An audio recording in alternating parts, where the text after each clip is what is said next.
So you want a Yamaha Warrior. Here's what you need to know, how to buy them. If everything checks out on this list, I just want to say that I might be biased, but Yamaha Warrior is probably one of the best beginner or probably 350 quad out there. It may be slow, but if you don't mind that and you're just trail riding or having fun with it, if it's taken care of right, holy smokes, this quad will last you forever. It won't stop running and you'll have a ton of fun with it. First thing I want to cover, what to look out for is this push bar right here. This always seems to be bent when I look at used quads, or one of these are missing, but if it's bent, then you know it's been in some sort of accident, running collision. So that's also what you want to look for. Any of this, these bars coming down to it, make sure those aren't bent. Anywhere here, the bars, or if you have Nerf bars here, underside of the quad, make sure nothing's bent. Even the oil pan cover here, make sure that's not bent. And if it is, you know, just make sure that you acknowledge that. Make sure these aren't really bent, and the grab bar, make sure that's not bent. And then just look up and down the quad like I am here, making sure everything's symmetrical. Not symmetrical, but straight, because if it's slightly bent, then you might want to reconsider, because that might be a bent frame. But the next thing I want to talk about is bearings. So I would recommend getting a buddy to lift the front end up, or hopefully they have a jack, or you bring a jack and jack the front end up, just so these front wheels are off the ground. And what you're going to want to do is pull the tire back and forth, so this motion right here, and all you're going to want to see or kind of try to figure out is if this bearing right here is bad.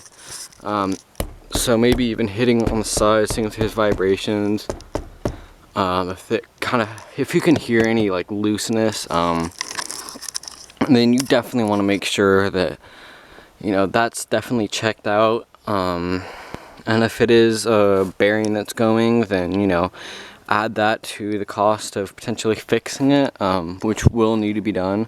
So do that for both tires. Just shake them this way, back and forth, and if they do move, then, you know, maybe it's time to get some new front bearings. And for the rear, the way to check them is to jack this rear end up and grab the tire and push it down and up, so that way, so you're tilting the axle more that way. And if there is any play or looseness or like wiggle, your axle bearings are probably, or whoever you're buying it from's axle bearings are going, and they definitely need replaced. This is not a fun task. It sucks, and is often kind of a pain to get off. So if you are wanting to do that, or, you know, wanting to repair, that's probably some money you should say, hey, can we meet in the middle? Alright, the next thing I want to talk about is the starter. So I would say disconnect this, almost the thing that holds onto the spark plug. I can't remember what it is. And just turn it over. Make sure the starter sounds like it's alive and in good health, and it sounds good. Also, I would say listen to the engine while it's not being turned on. Does it sound good? Does it sound like scrapey? Is there any weird noises? That's all what you want to check, especially with these quads, because if the starter does go, again, that's another cost you're going to have to add to the price of this machine. That and the labor. So that's that. Next thing on our list is compression. While you have that boot off of the starter, or I mean the spark plug, go ahead and take the spark plug out. hopefully your friend has a tool, but you need a compression gauge or something like that. I can't remember exactly what it's called, but it's just something that plugs into the engine and sees how much compression these have. If it has anywhere from 121 to 128 psi, that's solid. You've got a great machine. If it has higher, then it probably has some sort of high compression piston or something like that, because I can't see anything why it would be higher than that. If it's lower, then you know you've got piston ring damage or something's leaking somewhere. And trust me, that is not fun to have to replace. You have to tear the whole engine out, apart, put it back together, and throw it in before you can even ride it really hard. And don't even think about mods if it doesn't have good compression. So that's definitely something you want to check. You can find one for anywhere from $20 to $30 on the low end, and even up to $100 if you really want to, go all out.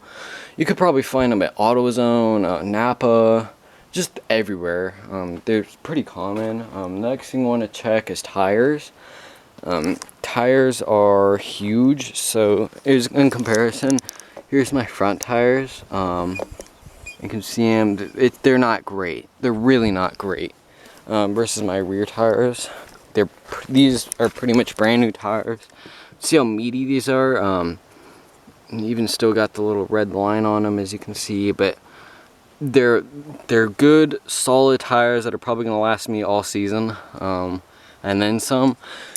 So just things like that. With a whole set of tires, that's going to run you, depending on like what kind of tires you get, from $900 if you like really cheap out on Chinese tires, to even close to $2,000 for like race or Hoosier, those kind of tires. So just kind of keep that in mind. Do you want to spend close to $1,000 to get new tires before you can fully safely ride it? And please don't skimp out on safety. If it does have bare tire, bald tires, then you're playing with odds. I would say probably don't risk it. Go ahead and get new tires. The next thing is the sound of the machine. When you do start it, does it sound weird? Does it tick? Does it sound like there's something like just off about it? It doesn't sound like really smooth. Now these machines often have what they call Warrior tick. They're known for this. It's just a very soft tick. And you can hear it while it's running, and it kind of sounds like it's coming almost from this part, and it is, because it's coming from the head where the lifters are. They have a little bit of a tick to them, and that's perfectly normal. This engine alone is kind of loud for whatever reason, but if it's obviously like super obnoxious and it's louder than the exhaust, or just loud in general, then you're probably going to want to just check that out. These often will need a lifter tick adjustment, or not tick, lifter adjustment. And it's just like a little plate on the back here where my finger is, and you just take that off and put like a little feeler gauge in. It's kind of a pain because you have to take the whole gas tank off and all, but definitely doable. It's not a deal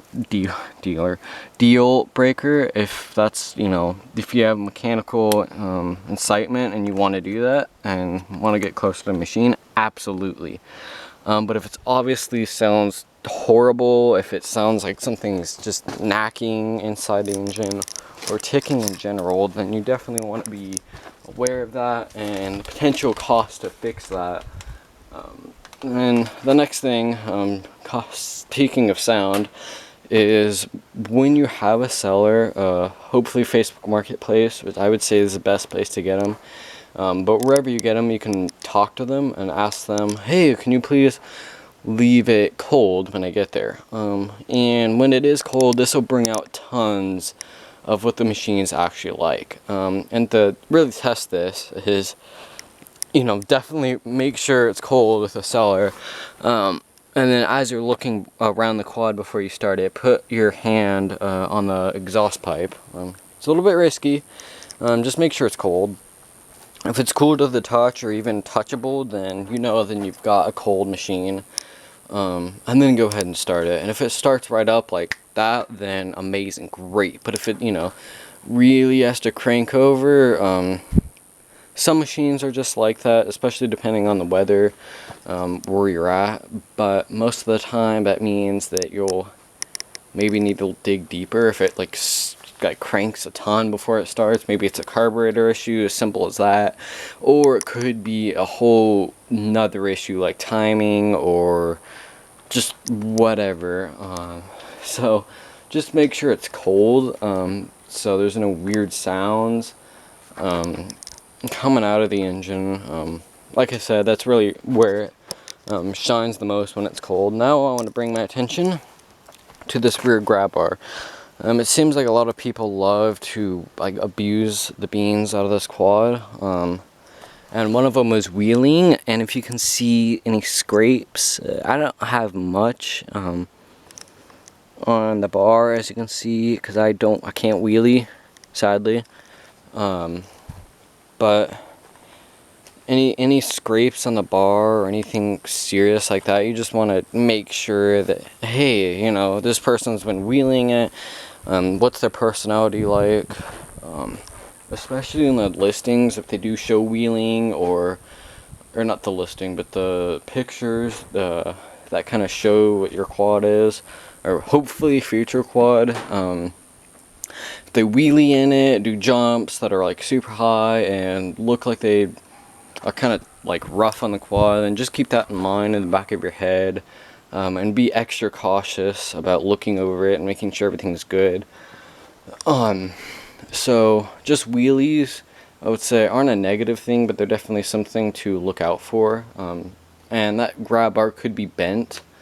The next thing I want to say is alignment. If you have an opportunity to take this on any pavement, absolutely do it. It is great. You'll be able to tell if this thing's been rolled. Obviously, ATVs are not going to have perfect alignment, but if it's severely pulling to one side, then you know it's probably been rolled or bent. Something's with the A-arms, or something's bent. And you can kind of visually check this by seeing if the tires are straight, but most of the time it should be. So just a quick touch on alignment. I want to say DIY mods.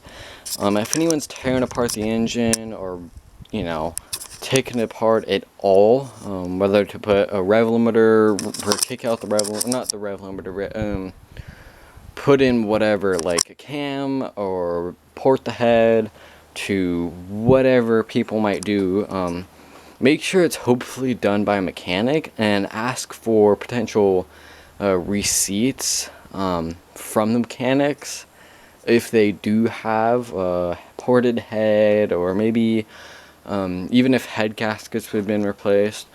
I would say definitely ask for receipts if it's been done by a mechanic, and if it's been done by them themselves, definitely be cautious, because people say they got lazy and they didn't want to do torque specs, and you got a warped head after you know, the thing gets pretty hot. So just keep that in mind. Just because they say they've worked for engines and quads for 13 years plus, you don't have any solid proof that they've done that. So just make sure that this quad has definitely had its fair share of, like, been looked at by an actual mechanic, hopefully. And if it hasn't, that doesn't mean anything. Just make sure it runs right, and clear with whoever might have modded it. Obviously, if they put like an exhaust, like what I have on mine is HMF exhaust, I would totally recommend, if you do go to quad, go with HMF, probably the cheapest exhaust out there. And then a K&N air filter. That's pretty much it for mods for me. But if it's, I mean, don't even care about that. If it's just the air filter and exhaust, then I wouldn't care much about it. But if anything like a big bore or cam, anything internal, then you definitely want to make sure it's been done by at least a professional. But hopefully the person you're buying it from knows what they're doing if you do decide to buy it and they have a big bore in it. The next thing I want to talk about is if it does have a big bore in it, your compression is going to be a little bit higher, like I said earlier, and it can lead, it will lead to less reliability. Mods in general, anything that has to do internal, you're gonna gain a ton of power, but you're also gonna lose a little bit of reliability. And you're also gonna have to, depending on what they have, it might be best to use a fuel additive or even straight up race gas if they have it tuned to that. So just keep that in mind. Also, it's going to drink a lot more fuel, but if you're not worried about those, and it runs right, and you just want the power, then absolutely go for it. The next thing I want to talk about is age. These quads are super old. I mean, but they quit production in, I think, 2004. And I can't remember when they started, but I think 1987. I'll put it up like here somewhere on the actual production dates. Stupid old machines. That doesn't mean that they're bad or anything, but it just means that they're old. And if they've been sitting in the sun or sitting in the rain, here I live in Oregon, as you can see, so we get a ton of rain. Make sure that the bolts, like you can see here, they're not rusted. Thankfully, the person I bought them actually kept it in a shed. Just make sure nothing's rusted on it, and if it is, you know, just keep in mind whatever mods you might do. If there is rust on it, on the bolts, and there may be seized, that's gonna absolutely suck. There's nothing better than having one bolt snap and then you having to take the next weekend off just to try to get that one bolt out when you were trying to do, say, an exhaust for this thing. I mean, just keep that in mind. They're not young quads. They're really old, and if they've been treated amazingly and given the princess treatment that they deserve, then you're gonna have a amazing quad. The next thing I want to talk about is the lights. Do the lights work? This is just kind of a minor thing, but do the lights work? If they do, great. If they don't, it's a simple fix. So that, I mean, it's per preference. If we're going to be riding it at night, then definitely get good lights. The next thing I would say is chain and sprocket. Huge. I think people really overlook a chain and sprocket. I mean, people will just abuse the chain and sprocket. Mine's really loose, and I need to change mine out here soon, but the chain, make sure it doesn't have, if it has O-rings, just look in these little cracks here where my fingernail is. There should be O-rings, and if those are cracked, then you're gonna want to really, you know, chain can be $100 or $40 to $100. You know, it's not cheap. The next thing is the sprockets, the front one up there, and the rear sprocket. Make sure that the wear isn't too bad. It looks good. Mine, I would say, is fine for now. But if it is worn and you need a new one, you know, again, that's not very cheap. Well, at least for me, it's like $200 for both front and rear sprocket. And in the meantime, while you're down here, check the chain rollers. So the chain guider, and these are really overlooked. And the chain roller, and just make sure they're good. Mine's cracked and I need new ones, but if they're worn down to where it's hitting the metal, then you definitely want to make sure that, you know, you get new chain rollers, because that is, I mean, that's so overlooked. So the next thing is the oil color, and just the oil in general. It's just here. Make sure it looks good. It's filled to the brim, not brim, but filled to where it's supposed to be. And if it's brand new or nobody cared to replace it since the factory and it's chunky, And whatever oil looks like, just keep that in mind, because that's whether you take it in a mechanic or do it yourself, which I strongly recommend. Actually, Rocky Mountain does a great video on how to do oil change on a Warrior. It's super simple, but I would say that's kind of important. Actually, I would say if you do get a Warrior, or any quad at all, immediately, as soon as you take it home, I wouldn't ride it more than a couple hours before you do an oil change, even if it is brand new oil, just because you can really see what the oil or the engine's been through. I can do it, I don't know if you can, but if you taste the oil and it feels like it tastes like it has gas in it, you know, maybe that's a piston ring issue. And the other thing is taking a magnet, a decently strong one, and putting it, like tipping the oil to like the edge, and putting a magnet and feeling around, and then taking it out. If there's any like metal chunks on there, like severe like metal chunks, then make sure to, you know, maybe tear it apart. Hopefully there's nothing like that in, but if there is, you know, that sucks. So just make sure the oil's been changed and it looks like it's good. The next thing is the clutch. These quads have clutches, and make sure when you actually hold the clutch and you pull it in all the way, it feels good. It feels like it's not slipping. It feels like, you know, the quad's not going anywhere, because if it is the clutch that's going, then that sucks. That you're gonna have to take the whole plate off, the side plate here, or take it in a mechanic, whatever you do. And that's definitely not cheap. New clutches on anything really isn't cheap. So just make sure the clutch feels good. Also, when you smell the oil, does it or take the oil filter out, is there any clutch dust, like a lot of clutch dust? So that sort of thing you want to just check. And the throttle response being the last one here. Does it feel good? This is kind of tied in with the clutch, but when you do kind of jab on the throttle, and when you do test ride it, I mean beat it, like absolutely push it to its limit. Don't break it, but push it. So if you like do that and you ding ding, just kind of see, does it like respond good? Does it feel good? Is it bog when you immediately, you know, push on the gas? Does it kind of slip? Does it sound weird? That sort of thing is what you want to know. And the last thing, I guess, is the suspension. The suspension is super old on these, and the technology behind them isn't the greatest at all. So these front shocks, I would recommend, if you do keep a Warrior for a long period of time, get new suspension. I've heard that 450s will fit, but I would look in forums, or like 450, YFZ 450 shocks will fit the front suspension. I don't know for sure, that's just what I've been told.